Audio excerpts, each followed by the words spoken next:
সমস্যা নেই।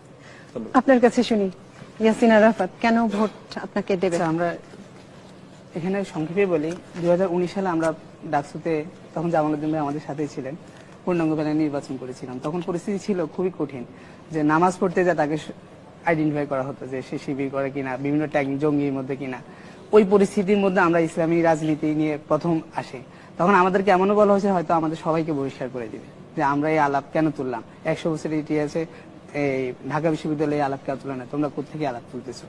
তো আমরা তখন থেকে মানে আমরা বহিষ্কার হয়ে যাব, কিন্তু অধিকার আদায়ে আমরা তখন ছিলাম, আমরা কাজ করেছি।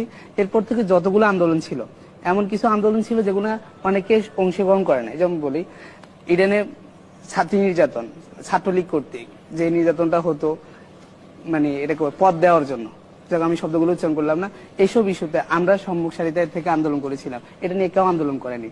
তারপর ছাত্র শিক্ষানীতি নিয়ে আমরা আন্দোলন করেছিলাম।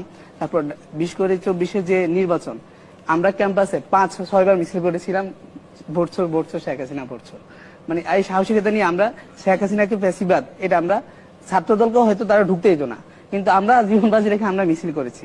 সর্বশেষ ওমামা আপু আজকে আসেন না, উনি সহ ছিল, আমরা একটানা 7 দিন যাবত রাজু ভাস্কর্যে দাঁড়িয়ে এই নির্বাচনকে লাল কার্ড দেখিয়েছিলাম, প্রত্যেক দিন দাঁড়িয়ে দাঁড়িয়ে।